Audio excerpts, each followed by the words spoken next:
Wunderpants. My dad is not a bad sort of bloke. There are plenty who are much worse. But he does rave on a bit, like if you get muddy when you are catching frogs, or rip your pants when you are building a tree hut, stuff like that. Mostly we understand each other and I can handle him. What he doesn't know doesn't hurt him. If he knew that I kept Snot, my pet rabbit, under the bed, he wouldn't like it, so I don't tell him. That way he is happy, I am happy, and Snot is happy. There are only problems when he finds out what has been going on, like the time that I wanted to see Mad Max 2. The old man said it was a bad movie, too much blood and guts.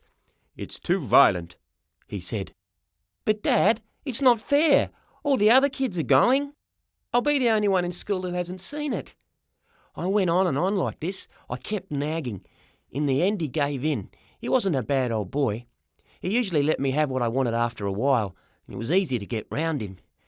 The trouble started the next morning. He was cleaning his teeth in the bathroom, making noises, humming and gurgling, you know, the sort of thing. And suddenly he stopped. Everything went quiet. Then he came into the kitchen. There was toothpaste around his mouth. He looked like a mad tiger. He was frothing at the mouth. "What's this?" he said. He was waving his toothbrush about.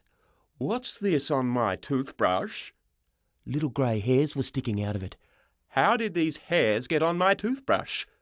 Did you have my toothbrush, David?" He was starting to get mad. I didn't know whether to own up or not. Parents always tell you that if you own up, they'll let you off. They say that they won't do anything if you're honest. No punishment. I decided to give it a try. "Yes," I said. "I used it yesterday." He still had toothpaste on his mouth. He couldn't talk properly. "What are these little grey hairs?" he asked. "I used it to brush my pet mouse," I answered. "Your what?" he screamed. "My mouse." He started jumping up and down and screaming. He ran around in circles holding his throat. Then he ran into the bathroom and started washing his mouth out. There was a lot of splashing and gurgling. He was acting like a madman. I didn't know what all the fuss was about, all that yelling over just a few mouse hairs. After a while he came back into the kitchen. He kept opening and shutting his mouth as if he could taste something bad. He had a mean look in his eye, real mean.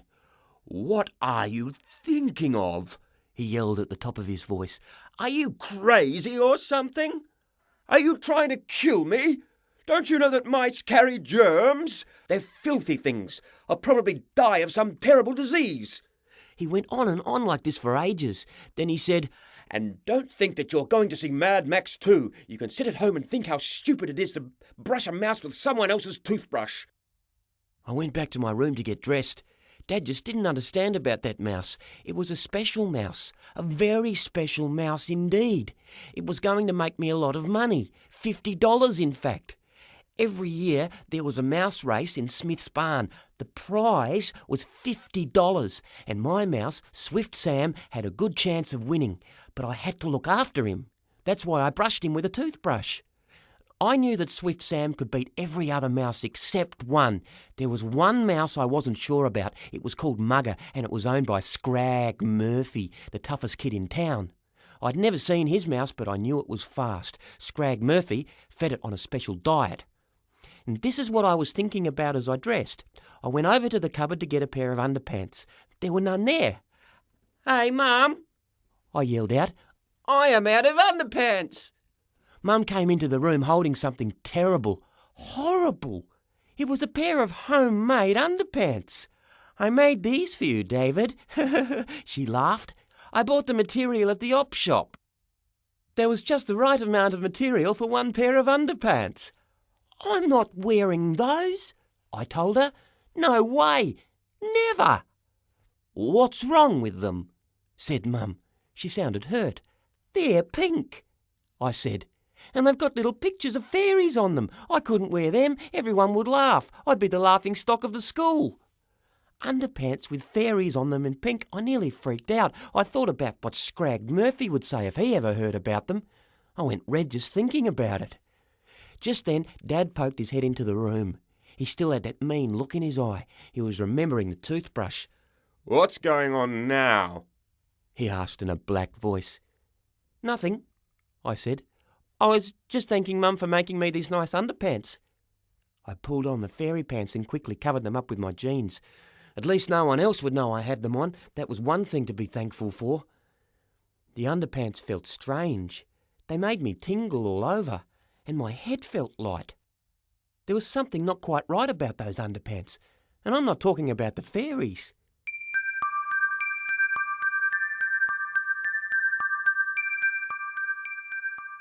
I had breakfast and went out to the front gate. Pete was waiting for me. He's my best mate. We always walk to school together. "Have you got your running shoes?" he asked. "Oh, no," I groaned. "I forgot, it's the cross-country race today." I went back and got my running shoes, and I came back out walking very slowly. I was thinking about the race. I would have to go into the changing rooms and get changed in front of Scrag Murphy and all the other boys. They would all laugh their heads off when they saw my fairy underpants. We walked through the park on the way to school, and there was a big lake in the middle. "Let's chuck some stones," said Pete, "so you can throw the furthest." I didn't even answer. I was feeling sick in the stomach. "What's the matter with you?" he asked. "You look like death warmed up." I looked around. There was no one else in the park. "Look at this," I said. I undid my fly and showed Pete the underpants. His eyes bugged out like organ stops. Then he started to laugh. He fell over on the grass and laughed his silly head off. Tears rolled down his cheeks. He really thought it was funny. Some friend. After a while, Pete stopped laughing. "You poor thing," he said. "What are you going to do? Scrag Murphy and the others will never let you forget it." We started throwing stones into the lake. I didn't try very hard. My heart wasn't in it. "Hey," said Pete. "That was a good shot. It went right over to the other side." He was right. The stone had reached the other side of the lake. No one had ever done that before. It was too far. I picked up another stone. This time I threw as hard as I could. The stone went right over the lake and disappeared over some trees. "Wow!" yelled Pete. "That's the best shot I've ever seen. No one can throw that far." He looked at me in a funny way. My skin was all tingling.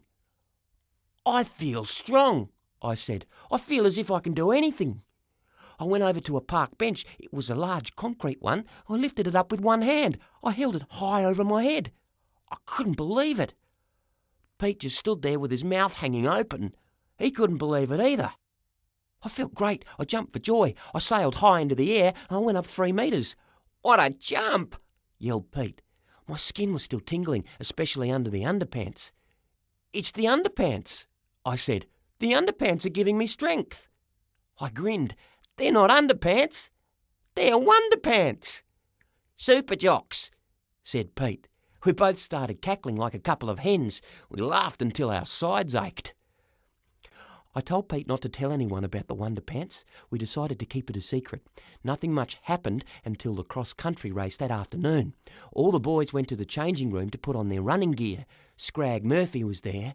I tried to get into my shorts without him seeing my Wunderpants, but it was no good. He noticed them as soon as I dropped my jeans. "Uh-huh," he shouted. "Look at those baby breeches. Look at his fairy pants." Everyone looked. They all started to laugh. How embarrassing. They were all looking at the fairies on my Wunderpants. Scrag Murphy was a big fat bloke. He was really tough. He came over and pulled the elastic on my Wunderpants, and then he let it go. "Ouch," I said. "Cut that out, that hurts." "What's the matter, little diddums?" he said. "Can't you take it?"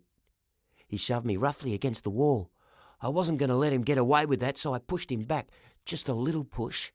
He went flying across the room and crashed into the wall on the other side. I just didn't know my own strength. That little push had sent him all that way. It was the Wunderpants. Scrag Murphy looked at me with shock and surprise that soon turned to a look of hate. But he didn't say anything. No one said anything. They were all thinking I was going to get my block knocked off next time I saw Scrag Murphy. About 40 kids were running in the race. We had to run through the countryside following markers that had been put out by the teachers. It was a hot day, so I decided to wear a pair of shorts but no top. As soon as the starting gun went off, I was off like a flash. I had kept my Wunderpants on, so they were working really well. I went straight out to the front. I'd never run so fast before. As I ran along the road, I passed a man on a bike. He tried to keep up with me, but he couldn't. Then I passed a car.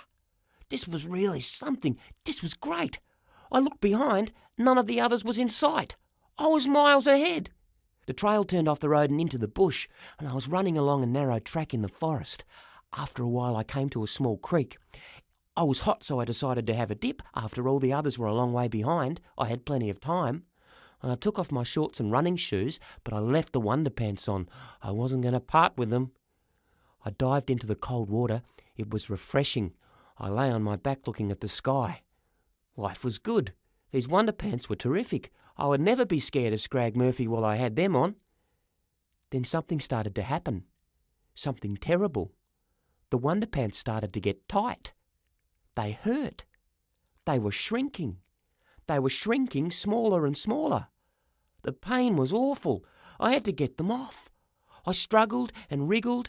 They were so tight they cut into my skin. In the end, I got them off, and only just in time. They shrank so small they would have only just fit over my thumb. I had a narrow escape. I could have been killed by the shrinking Wunderpants. Just then I heard voices coming. It was the others in the race. I was trapped. I couldn't get out to put on my shorts. There were girls in the race. I had to stay in the middle of the creek in the nude.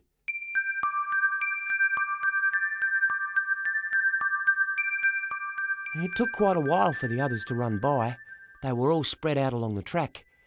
Every time I went to get out of the pool, someone else would come. After a while, Pete stopped at the pool. "What are you doing?" he said.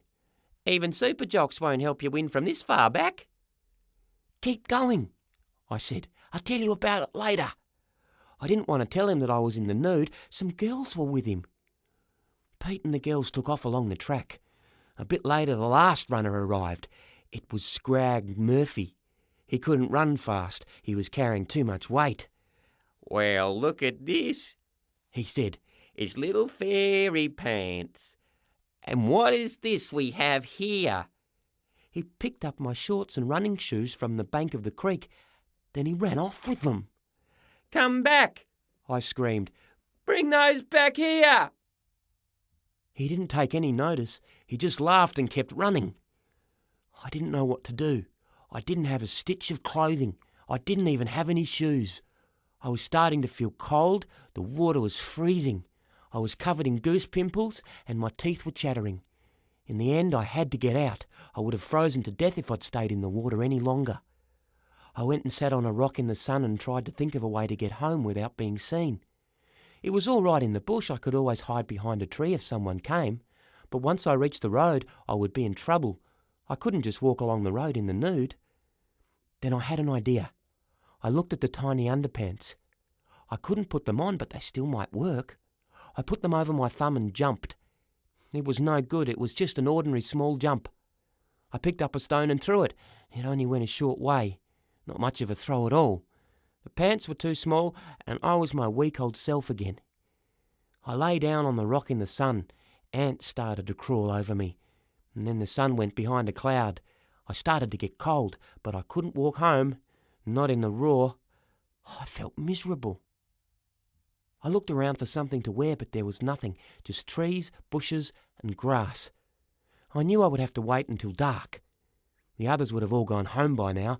Pete would think I'd gone home, and my parents would think I was at his place. No one was going to come and help me. I started to think about Scrag Murphy. He was going to pay for this. I would get him back somehow.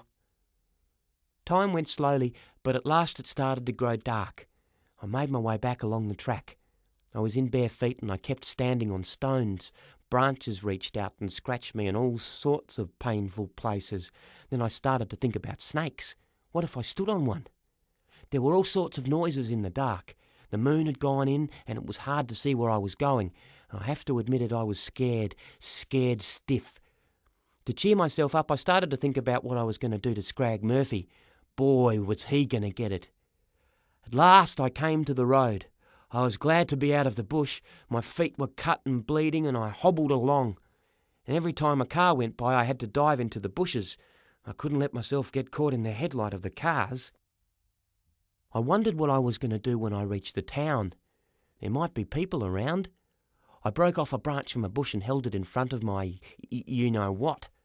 It was prickly, but it was better than nothing, and by the time I reached the town it was late. There was no one around. I had to be careful. Someone might come out of a house at any minute. I ran from tree to tree and wall to wall, hiding in the shadows as I went. Luckily for me, the moon was in and it was very dark. Then I saw something that gave me an idea, a phone box. I opened the door and stepped inside. A dim light shone on my naked body. I hoped that no one was looking. I had no money, but Peter told me that if you yell into the earpiece, they can hear you on the other end.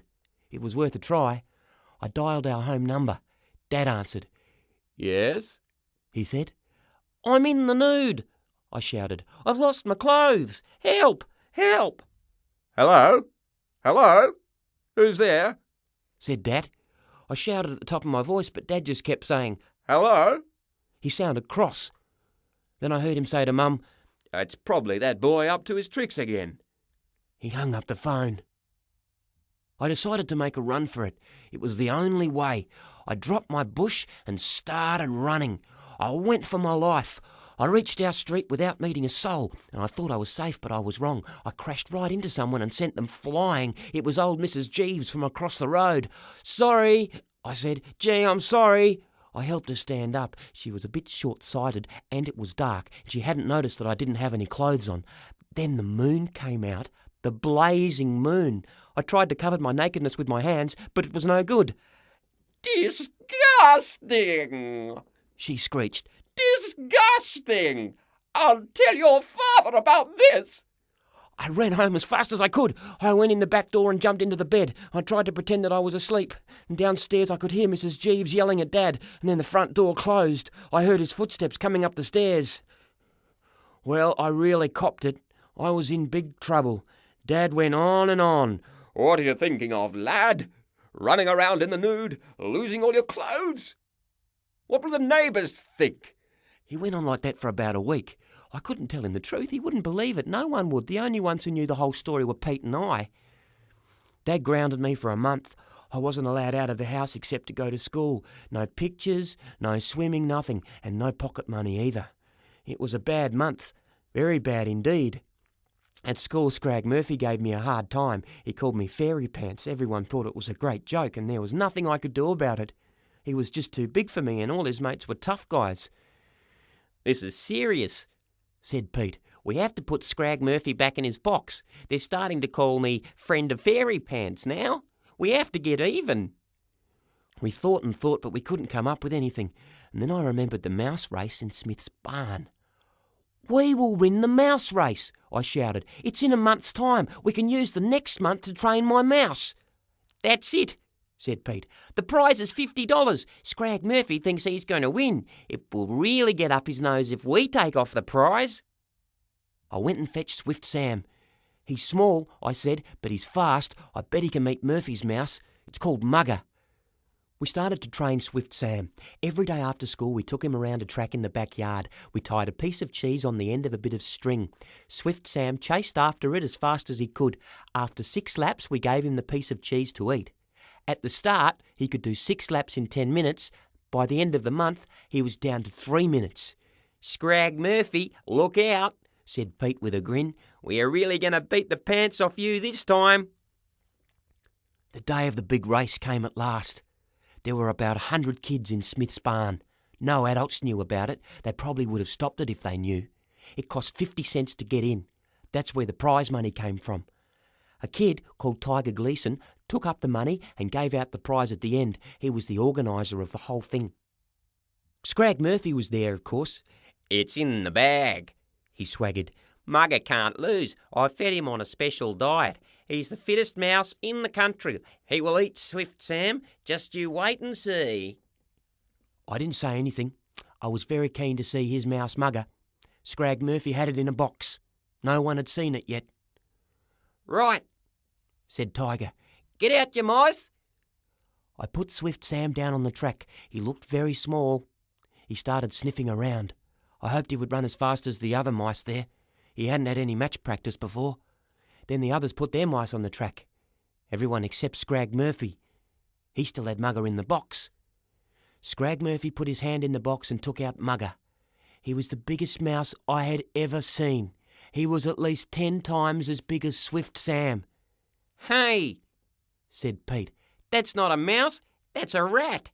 You can't race a rat. It's not fair.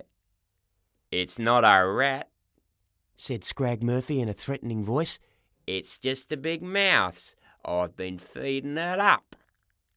I looked at it again. It was a rat all right. It was starting to attack the mice. We will take a vote, said Tiger. All those that think it's a rat, put your hands up. He counted all the hands. 50, he said. Now all those that say Mugger is a mouse, put your hands up. He counted again. 52, Mugger is a mouse. Scrag Murphy and his gang started to cheer. He had brought all his mates with him. It was a put-up job. Right, said Tiger Gleason. Ready to race.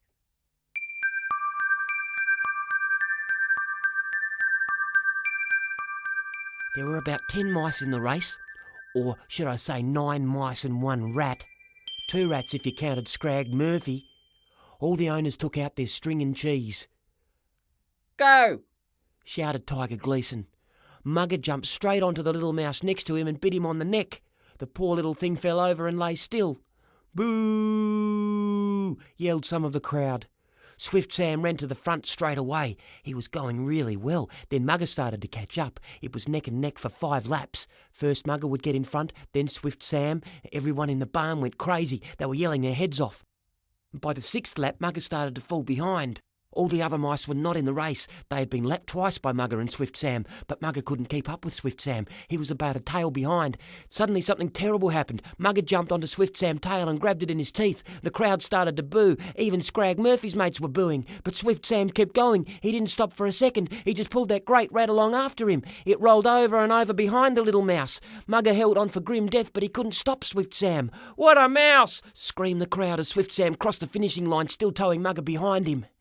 Scrag Murphy stormed out of the barn. He didn't even take Mugger with him. Tiger handed me the $50. Then he held up Swift Sam. Swift Sam is the winner, he said. The only mouse in the world with his own little pair of fairy underpants.